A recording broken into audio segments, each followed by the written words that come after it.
So, you want to save the world with clean energy? Make money doing it? Confused about the economic and technical realities of residential and commercial solar, batteries, heat pumps, EVs? Want the real-world scoop on new energy technologies, not manufacturer hype? Then tune in to the Weekly Energy Show, hosted by Barry Cinnamon. Insights from Barry's 40-plus years in the solar and energy industry will help you understand the future ways we'll generate and consume energy. And now, here's Barry. Welcome to this week's Energy Show. Now, this week's show is for anyone using natural gas for heating and hot water. Big Brother is watching you, and he's coming for your old air conditioner and gas furnace. First, it was a 2-gallon per flush toilet. Then it was circa 1900 incandescent light bulbs invented by Thomas Alva Edison. Now there are policies that eliminate polluting and unsafe gas furnaces. Now, candidly, I think these policies are a good idea. I'm in favor of them, especially when your HVAC equipment or hot water tank goes out. Replacing old natural gas appliances with heat pumps is cleaner, safer, and more cost-effective to operate. The downside, as with almost all other safety improvements, is that replacing an old air conditioner and gas furnace with a new heat pump costs a bit more money. But the energy savings and environmental benefits are sound, and with incentives, the economics are pretty good. It's called AC to HP, or AC to heat pump, for air conditioner to heat pump changes. Now, many communities in California have passed what are called REACH codes.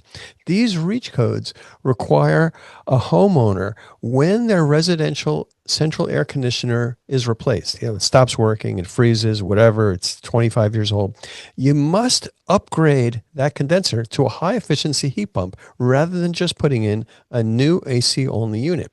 The heat pump means that the old gas furnace can now be removed because it's going to do a great job of heating too.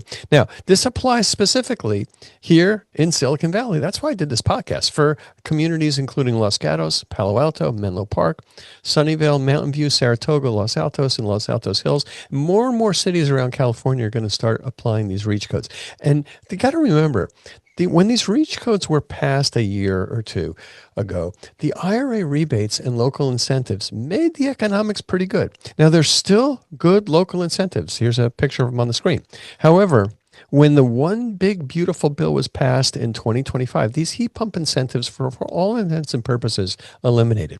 Nevertheless, even without the IRA heat pump incentives, when your old air conditioner dies, especially if you have an old furnace, it makes good economic sense to install a new heat pump, even without the federal incentives. Now, for a better understanding of AC to HP benefits and costs, I turn to Nate Adams. Nate goes by the House Whisperer moniker. He is a brilliant guy when it comes to advice to homeowners and businesses about heat pumps. His focus is on applying heating, ventilation, and air conditioning techniques the right way, focusing on economics, focusing on comfort, focusing on long-term reliability. He literally wrote the book about HVAC 2.0, and he's host of the Electrify Everything Facebook page. So I can't think of anybody better to explain the concept of air conditioners to heat pumps than Nate. The bottom line, he really understands heating, cooling, humidity, and comfort issues all over the United States. So welcome to the show, Nate. Thanks for having me, Barry. It's great to have you back. So just kind of diving in, I know you're a super busy guy, but tell me a little bit more about your House Whisperer work. Okay. Well, it's almost all doing my own projects at the moment, but I do some remote consulting. But a few years ago, we moved from Cleveland down here to the middle of nowhere in West Virginia, near the newest national park here, New River Gorge National Park, and it's literally in our backyard, which is kind of fun. But then we've been doing these heavily themed Airbnbs, and most of them have needed HVAC, and I know a guy. So I'm actually sitting in one of them. This is our first one we did. It's board game themed. You can see a whole bunch of old board game boxes and boards on the wall behind me that we put on there. I hope we don't have to redo that anytime soon because there's 400 screws in that wall. Let me ask you a question first. When I see your houses and the work you're doing, where do you get all the props from? Lots and lots of garage sales. And then like for the Wizard House next door, it's Harry Potter themed. We cleaned out all the local Goodwills 3 times of picture frames for the walls.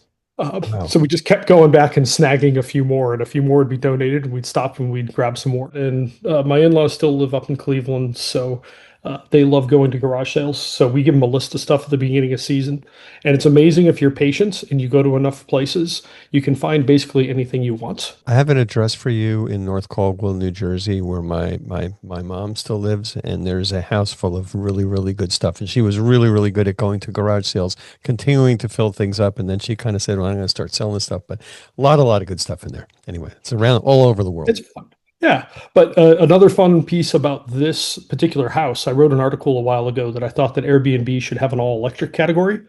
And I made this house as one that actually adheres to everything. So it's a heat pump only system. It's a little 1.5 ton Daikin fit on this place. It has an EV charger, which is super rare in Southern West Virginia. It's got an induction stove over here that's vented outdoors. The bath van's vented outdoors. Got twin fresh air intakes for better indoor air quality on this place that are triggered by an indoor air quality monitor. So yeah, I drink my own Kool-Aid. This is one of 9 heat pumps that I own presently, and I just bought the 10th last week that we will be putting in our steampunk themed house that's coming up next. Tell us a little bit about how that's evolved into your common sense HVAC work.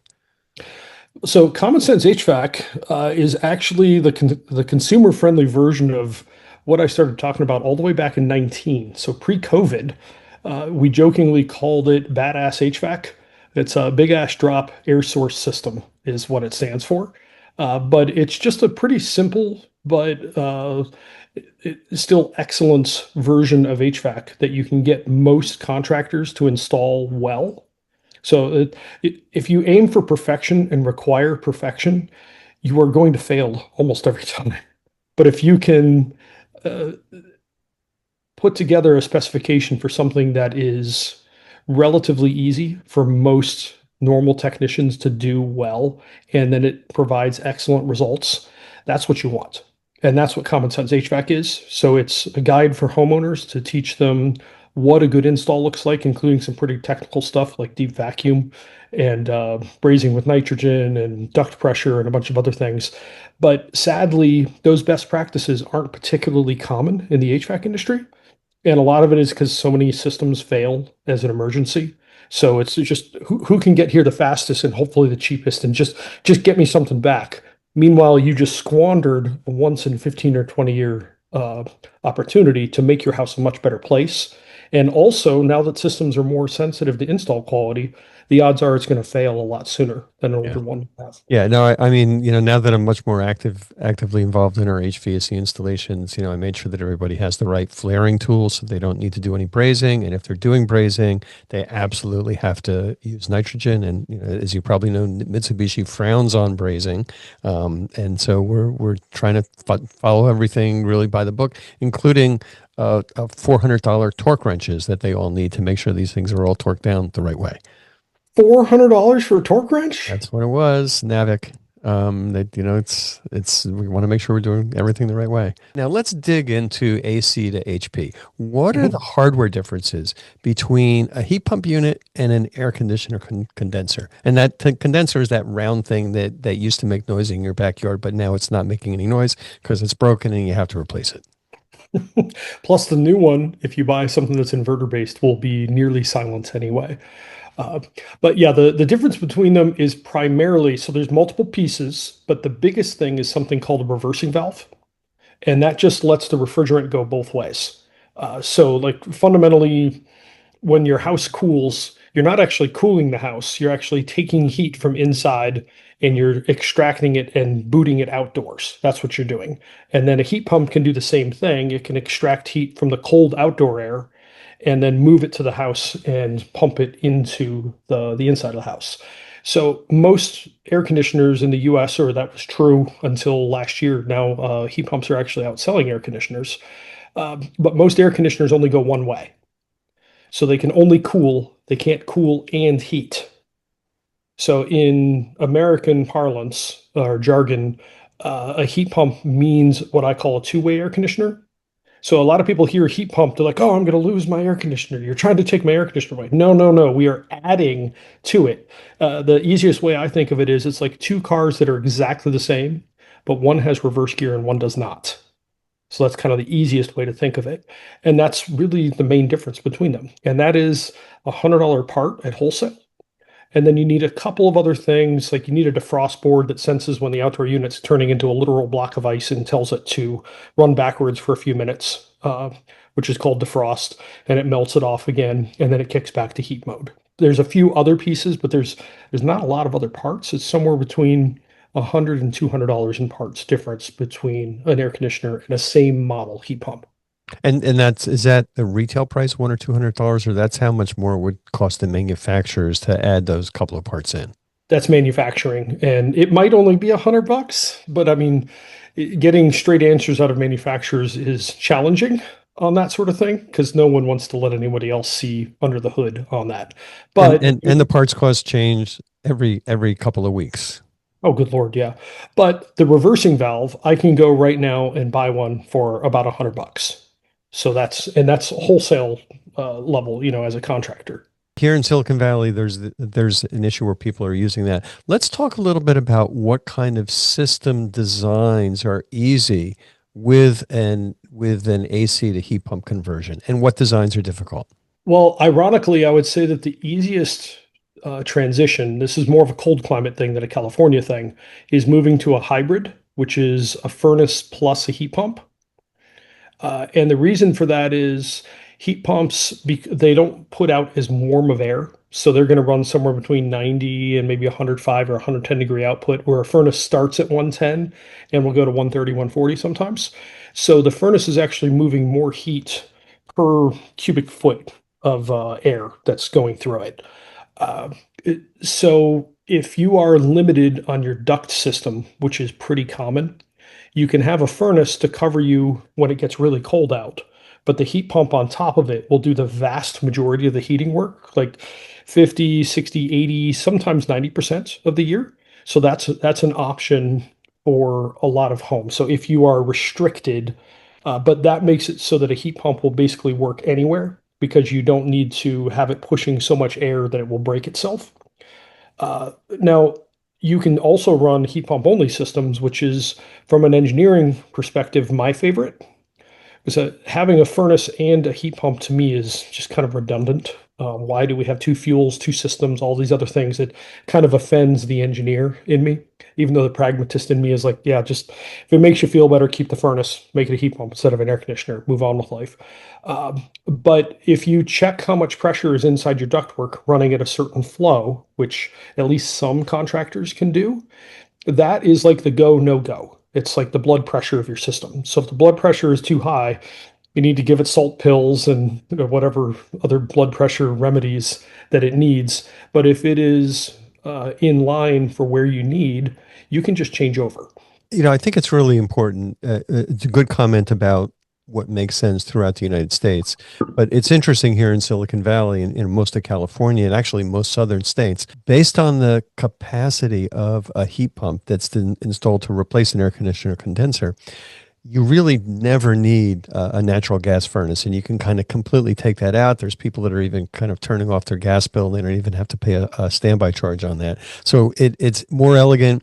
It makes a lot of sense. When I made the conversion, I'm like, I took out the gas flue. I took out the whole contraption. I had one room in my garage, and you can even clean up your roof line if you want to spend a little bit more money and take out the chimney and the exhaust from the old furnace and the old hot water heater if you're doing the same thing. Oh yeah, 100%. And I should say that in all but a few mountaintops in California, because somebody always comes back, there's 16 climate zones in California. Like I know, but 98% of the people that live in California do not need a furnace because it's just way too much power and capacity for what you need. I remember years ago for a class that I was teaching, I just went and picked a house in Sacramento. I looked for something big and old, and I found a 5,000 square foot 1920 build, ran a load calculation on it, and it wasn't even 60,000 BTUs, which is the smallest commonly available furnace. So that is a 100-year-old 5,000 square foot house that didn't need one furnace. Most houses are not 100 years old and 5,000 square feet. So I view and have long viewed furnaces in California as asinine. Plus, there's these things that you just mentioned before the call called earthquakes. Why do we want earthquakes anywhere near natural gas infrastructure? Like, Yeah. are we aiming for the Darwin Awards here? Because we're gonna hit it. Yep. And plus, you got the hot water tank, the gas fired hot water tank right next to it. And although that's supposed to be strapped in, that topples over and you got a real mess on your hands. Talk a little bit about the differences in terms of ease of conversion with an upflow type furnace and a downflow type furnace. So, I mean, downflows are the most challenging application, obviously. And like we were talking about before, if you have a downflow furnace, you may need to move things around enough that it makes sense just to delete it. Like, this is one of the most frustrating pieces of changing equipment right now. It mainly goes back to the refrigerant changeover that just happened Okay. at the Okay. beginning of the year. So like now we are running R32 and R454B. Don't worry, there's no quiz, but we're running two new refrigerants versus what we ran through last year. Going back like 2010 to 2015, we used another refrigerant. And the curse is the two new refrigerants are not compatible with the vast majority of older refrigerant systems. So you can't just do a halvesies anymore. It used to be if your outdoor unit died, you could just change the outdoor unit, keep the indoor, and move on. That's generally not true anymore. Like you can find some replacements, but it's a pretty significant workaround. And when you run the numbers, you're going to save a couple $1,000s probably versus just replacing the whole thing. And so that's true for upflow, downflow, horizontal, whatever. But in general, it really is kind of a challenge right now that you may want to just repair your current system, buy yourself another year or two if you can, save up, decide on what system is best for your house when you buy it, and then just do the whole thing. That's for better or for worse, that's kind of where we are today. Yeah. So what we're seeing with our customers when they're looking at, hey, my air conditioner died, if they have a downflow furnace, which basically means that the air flows downward, and in your house you have the registers, the grills from which the warm air comes out or the cold air comes out, that's in the floor. Whereas an upflow furnace usually has registers and vents in the ceiling. And then if you have a two-story house, I have a 60-year-old two-story house, I have a downflow on the ground floor and an upflow on the upper floor. And what I ended up doing is just putting in two air handlers with one AC, one heat pump unit, and I can now, operate those things independently with thermostats on, one thermostat upstairs, one thermostat downstairs, and the comfort is just really, really good. So and the hard thing for people to accept is, boy, it's kind of might be expensive to do this, but you got to remember also, if you have like a gas furnace that's more than 5 or 10 years old, that's probably going to need to go anyway. You might as well get everything out of the way right up front. Yep, exactly. And that's so, I mean, part of what I'm working on with Common Sense HVAC in particular is educating consumers on better install practices. Because the goal is, I would like a new system to last 15, hopefully 20, maybe even 25 years, because they're capable of it if they are installed well. The old systems, you could basically install them drunk and they would still last for 20 years. The new systems, I joke, they're like a prima donna soccer player where you touch them on the shoulder and they fall down writhing in pain. The new systems are very, very sensitive to install quality, so they're like that prima donna soccer player. But if you can have the right system installed well, particularly if you're planning to live in your home for a little while, the odds are it's going to save you purchasing a second system within the lifespan of one well installed one. The other thing, we're talking about the lifespan of the equipment, but every single customer we have says, boy, the system is quieter and more comfortable, and they care about that. Some people care about safety and whatever, but it's just that the systems works so phenomenally well. And as we discussed at length, when you have solar on the roof or solar on battery, you even have backup power in case the grid goes down and you still have heating and cooling. Yeah, that part's really pretty amazing. And the comfort too, like it blew me away. There's a big difference between understanding something intellectually and experiencing it emotionally and physically. And the first project that I got to put a heat pump in the way that I wanted it to happen, I walked into his house after the job and I thought, this is the most comfortable place I've ever been in by an order of magnitude. That was a 1918 house in Cleveland that we actually hadn't even fixed the shell on yet. The shell job ended up getting booted to the next year. So we didn't do the insulation and air sealing until a year later. And I still was just like, I can't believe how comfortable this house is. It's like, where do I put my jacket? And it was 15 degrees outside or so as that was happening. So, Wow. yeah, the comfort is really remarkable. And that to me is what, I just view furnaces as asinine for so many different applications. Again, it's a nice safety blanket. The pragmatist in me is like, fine. But a well installed, well put together heat pump can deliver comfort that you didn't even know was possible. Yep. Yeah, it's right. Now, all right. So let's talk a little bit more about this changeover issue in terms of that upgrade. Besides changing that outdoor unit, you're taking out this big round thing, and now you're putting in a smaller rectangular thing. But what else may need to be replaced during this installation? The big thing would probably be some sort of electrical upgrade, depending on what you have, particularly if you're going to run any kind of backup heat, which I do recommend running minimal backup heat, like a 5 kW or something like that, 5,000 watts. Even in California? Yeah. Okay. Uh, is that someday the compressor is going to fail. And 5 kW just requires 10 gauge wire. It's the same wire you'd run to a water heater. It's not a big deal. It's not crazy expensive. But that turns the heat pump going out someday, like I hope it's 20 years, but it turns it from a crisis to an inconvenience. And I like that part. Yeah, what we're seeing generally is if they have a 40 amp breaker for their air conditioner, that's usually plenty for the heat pump. Yeah. And we haven't run across very many customers that just say, I really need that other backup heat, especially here in San Jose and farther Oh yeah. south. Yeah. Yeah. I mean, you can run a 2 ton on a 20 amp double pole, no problem, which is a very small double pole breaker. So yeah, Mhm. in general, if you already have an air conditioner, you probably don't have to do much with the wiring. Yeah, yeah, that makes it easier. What about replacing the refrigerant lines or the tubing, the control wires that go back and forth between the outdoor unit and the indoor unit?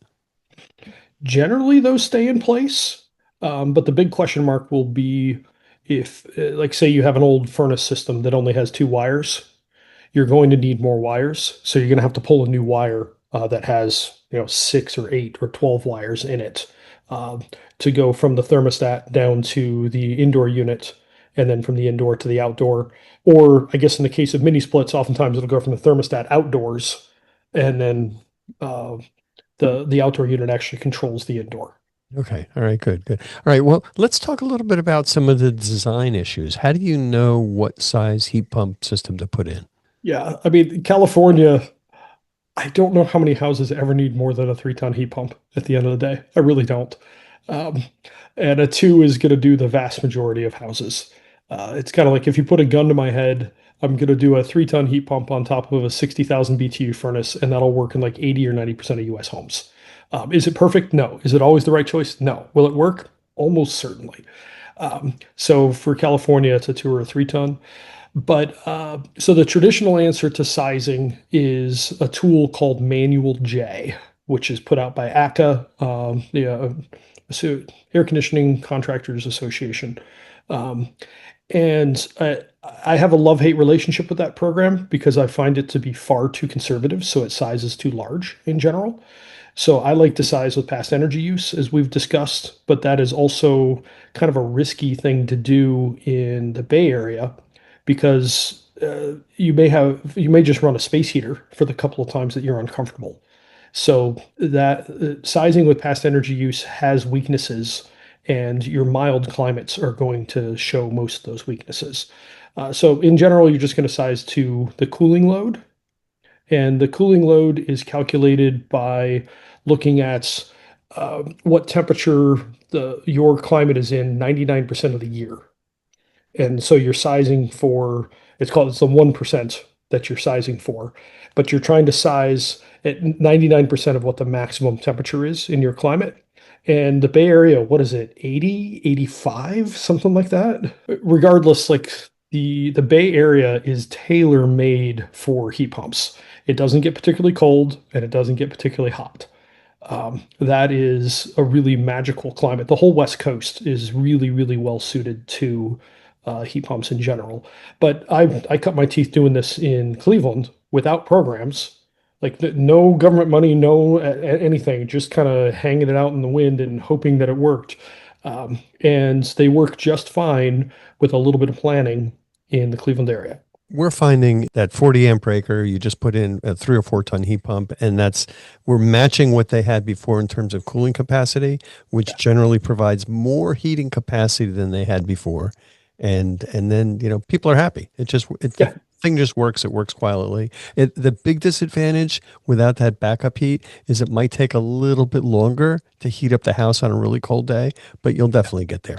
Exactly. Yeah. So don't overthink it necessarily. Um, and particularly in the milder climates, you don't really have to overthink it. When you get into a cold climate where you're designing for 0 or 5 or 10 degrees, you want to have reasonable certainty that it's going to do the job. When you're designing for 30 or 40 degrees, eh, I don't know, it's hitting the broadside of the barn. Like you Yeah. almost Yeah. can't miss. Yeah. We never almost ever get down below 30 degrees. All right. So let's talk about some comfort issues. We talk about cold temperatures, what to do, how to design it.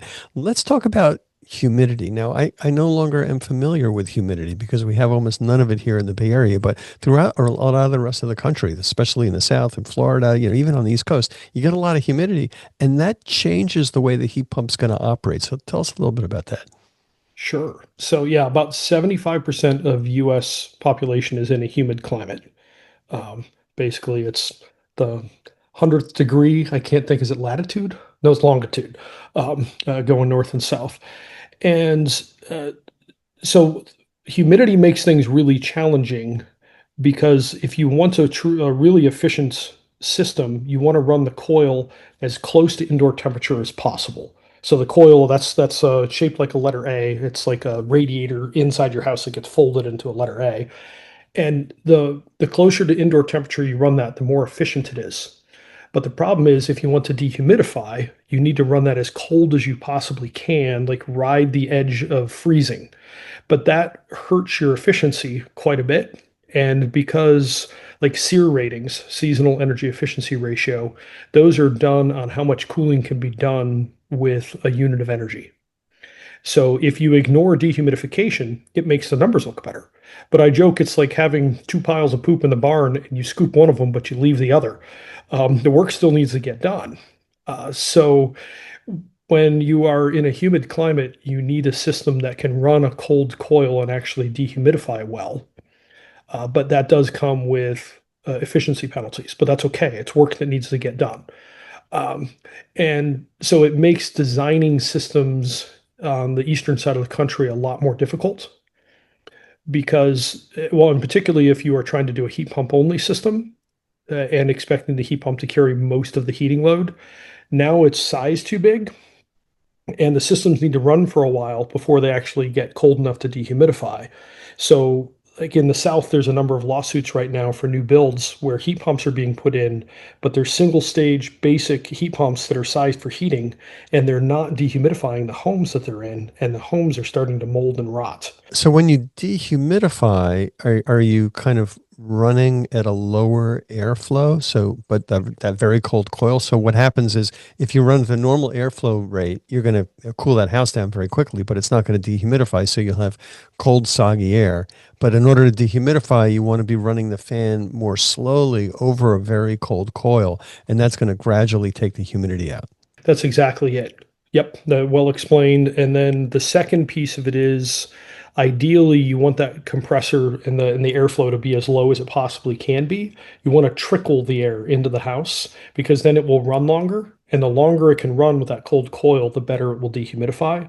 And there's also multiple ways that is actually more efficient to run the system all the time at a lower level. It's kind of like it's vaguely like highway miles, not quite, but running a system all the time is oftentimes much more efficient than running it banging on and off. Nate, when you explained that to me years ago, I just didn't understand it. I mean, I always thought, oh, just turn it off and let the house, heat up or cool down and then turn it on again. But the heat pumps operate much better if they just kind of cruise along on all the time. Now, they're not full on all the time. I mean, they're just No, barely coasting sometimes. But when there's a really big temperature change that they need to implement, then they'll just start cranking. But usually they're just kind of a little bit of airflow, a little bit of compressor activity.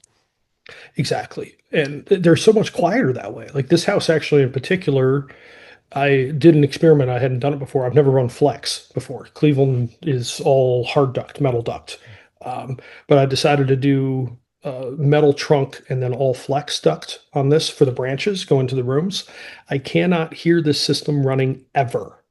The only way I know if it's running is to put my hand over a vent and see if air's coming out. That's it. And done reasonably well, that is very possible. Yeah, and when we had our system put in, we put in new ductwork because it was 50-year-old ductwork, and you turned it on, couldn't tell it was on, just couldn't tell unless we put our hand up next to the register.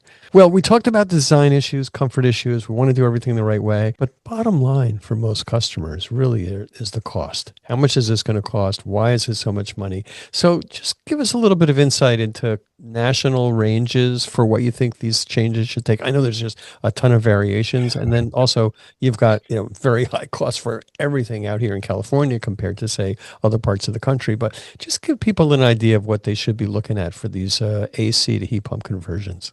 Well, let me start with a basic system with an okay install. I don't know that it'll be a good install, but my baseline now is around 10 grand for a new basic system installed halfway decently. That's not ductwork. That's probably not filter changes. Like there's not a whole lot of extra stuff in there.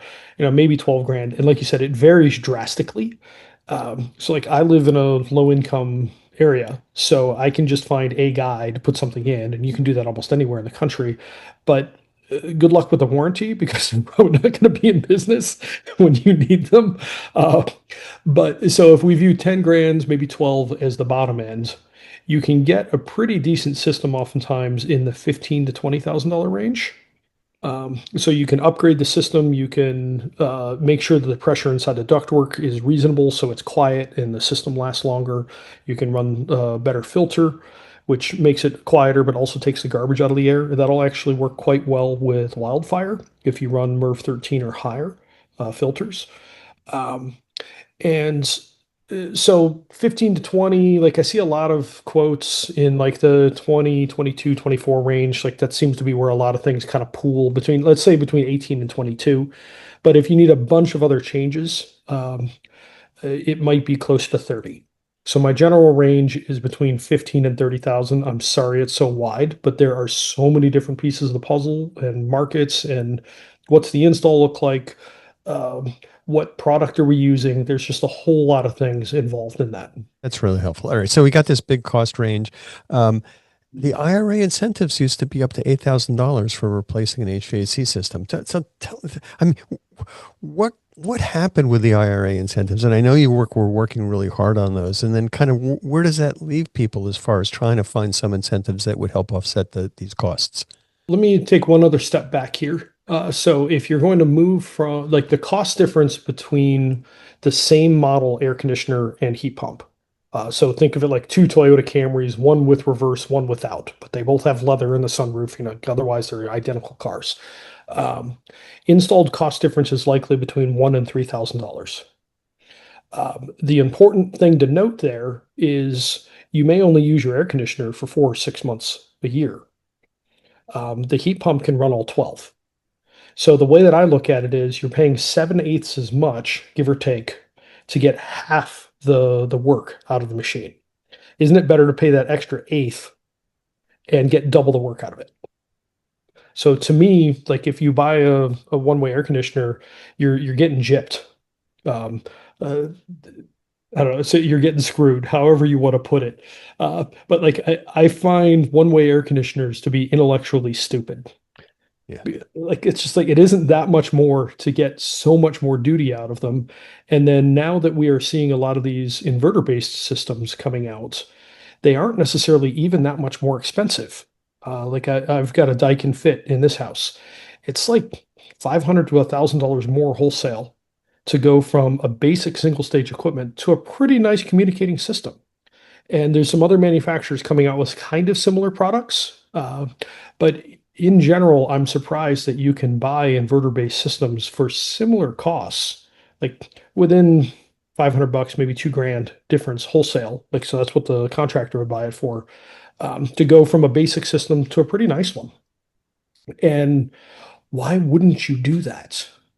Uh, and I know the answer to that is because your system just broke and you're like, oh geez, my hair's on fire. How do I get this in? And you make a decision that really sucks because if you go and you buy a car and you buy the wrong car, um, if it's just a terrible idea, you can go back and you just have to pay the difference between retail and wholesale. So you're going to take two, three, $4,000 hit, something like that. But you could go back a week later and trade it in to get something else. You know what the trade in is on a new HVAC system? Goose egg. Yep. Um, Negative because it has to be removed and disposed of. yeah, exactly. So you have to spend the money again and then even more money to change it. So it hurts me when I hear people making decisions that I know are suboptimal. Another analogy is if you're in a snowy climate and you've always just been, hoping that your car could get through the snowy areas with two-wheel drive. Spend an extra $1,500, get the four-wheel drive, and then you're gonna be a much happier camper. 100%. Yeah. Get all the use out of the machine, not half. Now people are doing this sometimes because they have to change, but they want the energy and the money savings. So let's talk a little bit about how the economics are going to improve or not improve depending on the equipment and depending on the part of the country you're in. Yeah. So there's a wonderful line in building science that the only real answer is it depends. And that is very much the case when you're looking at the economics of heat pumps versus furnaces, operating them. But in general, the vast majority of homes are going to be plus or minus $100 or $200 a year in operating costs. And I mean, I don't know about you, but going out to dinner seems to cost $100 these days. So in operating costs, you're talking about the cost of a dinner. It could be one way or the other. Like sometimes it's better, sometimes it's worse. And then we have the war on Iran going on right now, which is probably going to drive gas prices up. And then next year that'll drive the electric prices up with the electric generation, but it takes time for that price increase to work through the system. So what I've learned is whenever I promise energy savings, I become a liar at some point. So I just say that it's comparable. If you're within $100 or $200 a year, which is true for the vast majority of the country, um, if $100 or $200 a year is going to stop you from making a decision, you probably shouldn't own a home and you should rent so that you can predict your living costs. Like it's not a huge deal.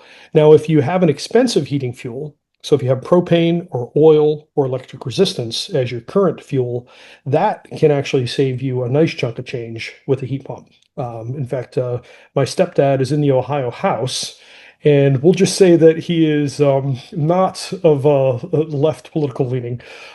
That's a We get along great. I find him to be a lot of fun. But he and my mom are building a house in Montana right now. And how I told him about heat pumps, I'm like, well, yes, it's going to improve comfort. But also, if you have propane there, what if the propane runs out and the house freezes? If you have a heat pump, you do have a backup option. So there's some way you can put some heat in there. And also because the propane there is like $3 a gallon, he's going to save at least $1,000 a year versus that expensive heating fuel, heating with a heat pump versus a propane furnace. So it was more money. It was 3 or 4 grand extra, I think, to end up doing the heat pump all in. But he's like, 3 or 4 year payback. Yeah, I'll do that all day long. And so here he is, like he would not pull for heat pump policy in general, but he's about to buy one. Yep. So there are ways to work around this. And I had another client where he and his sister share a family home in northern Minnesota, and I use the same argument. Like, look, it's going to save you, depending on if you're going to heat it all winter, $500 to $1,500 a year when I modeled it, if you run a heat pump instead of a propane furnace. And voila, is there. So sometimes the argument applies, but in general, it's comparable. So like we're talking a dinner out a year Yeah. difference Yeah. mostly. So the biggest factors are the relative prices of the energy that you're using to run the existing system and the heat pump. Natural gas, as you mentioned, is probably going to go up. Electricity is going up everywhere. But we do with a lot of solar customers and solar customers that have a battery system. And if you have solar on your roof, your incremental cost for electricity is really, really low. I mean, on the order of, and it's around 10 cents a kilowatt hour, regardless of what you're paying for the utility. So for people with solar, or people who are thinking putting in solar and a battery, it makes you're almost definitely Makes here in sense. California, you're going to come out ahead. Yeah, yeah, exactly. I mean, I think there's a lot of opportunity moving forward for solar companies doing HVAC because they can pair well together. So I'm glad that you're out there breaking that bar. Sounds a lot easier than it is. Very, very hard. And in my experience, we're a full scale HVAC company right now, but the work involved in installing these newer heat pump systems is more complicated, more things to learn, more equipment choices, more controls that have to be adjusted, more freaking dip switches to adjust than the battery systems that we're installing. So it is complicated, and it's not easy to subcontract the thing out. So there's a lot of training, there's a lot of care that we take as far as equipment selection. Make sure we're putting in the best equipment that's got a really, really good manufacturer's warranty, and it's not the cheapest, but it's something that we know we can support. It's going to work. It's going to make the customers happy from a long-term comfort standpoint. 100%, and I'm glad you're doing it. But and that was my initial thought when I heard of solar companies headed for HVAC. I'm like, oh, you guys have no idea what you're in for, because it's five trades in one. Where solar is mainly electric with a little bit of carpentry, getting things through. But I mean, HVAC is it's refrigeration, it's plumbing, it's electrical, it's carpentry, and I'm forgetting one, which is kind of sheet metal. Um, so it's a remarkably complicated trade, uh, but it can be really rewarding when you figure it out as well. Well, we look at it as it's just expedient and rewarding for customers because there's one company that can kind of help them figure out what the one best thing to do is and then to do all the work. It is just very complicated, and then it requires relatively, very expensive staffing and technicians that are going to install the stuff the right way, which is exactly the same thing we've experienced with solar and batteries. So you can't get it done on the cheap.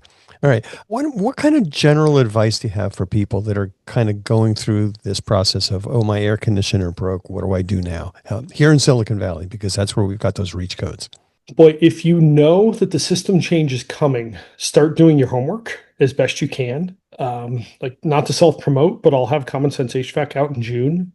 So that should be really useful just to help you get an overview of what a good system and a good install look like. If you have been told that your system is on its last legs or it just broke, you want to do your best to slow down for a moment.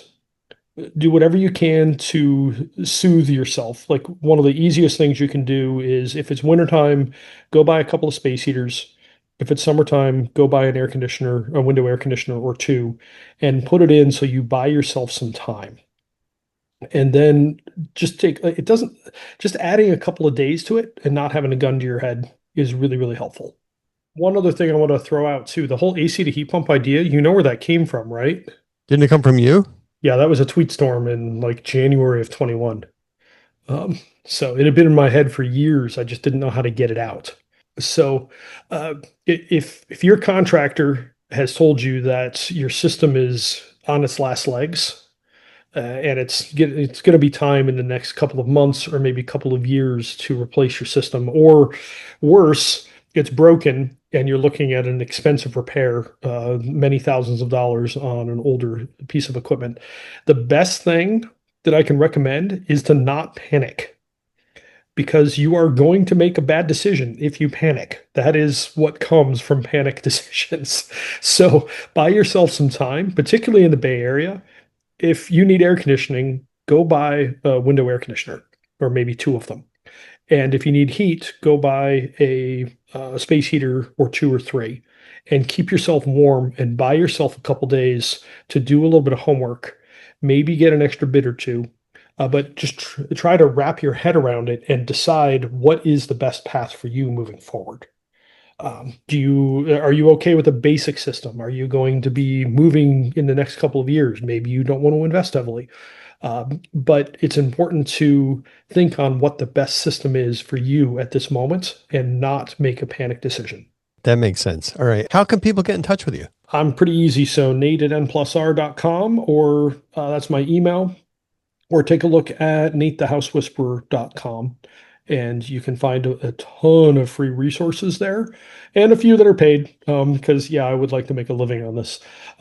But Common Sense HVAC should be out in June, and it'll be two different versions of it. All of it's going to be digital, but I will have a short version for something like $30. Well, don't quote me if I end up changing my mind on that, but somewhere in that range. That is a 10 to 15 page summary of what to look for in install and in a system. And then the full guide will be a good bit more than that, but be a couple of 100 pages long. And it, technical detail, but also fun and not overwhelming is my hope, just like I did with the home comfort book. All right. Is there anything you'd like our listeners to learn about HVAC or anything else? Any other remarks or advice? Biggest thing is don't cheap out. So uh, my line for years has been the classic thing of good, fast, or cheap, pick two. I know it is painful, but it's really best to just pick good when it comes to the HVAC, because I am hearing of so many systems breaking in 2, 3, 5, 7 years, and basically they bleed someone to death until they give up and replace it again somewhere in the 7 to 10 year range. And I'm hearing it happen just again and again and again. So that's important. Another one is look for companies that are not private equity owned. My favorite is mid-sized guys that have 2 or 3 crews, but the owner is still on site, maybe still does some of the work on the tools. That is my favorite for a company to choose, because the one-man bands, but something like 90% of them go out of business within 3 years. So if you have something installed and then you need some help later, the odds are that person's not going to be there. But if you can find a small to mid-sized company with an owner that is curious and obviously cares, the odds are you can get something good. Or if you're in the Bay Area, talk to Barry. Talk to me. Talk to my competitors too. I just want you to have a good system, and that's our goal. A rising tide, improves everybody's economics. All right. Okay, that's all the time we have on this week's Energy Show. Thanks, Nate, for joining me, and thanks to all of our listeners for tuning in. And if you missed any of today's show, you can always go to our website at energyshow.biz and listen to the podcasts.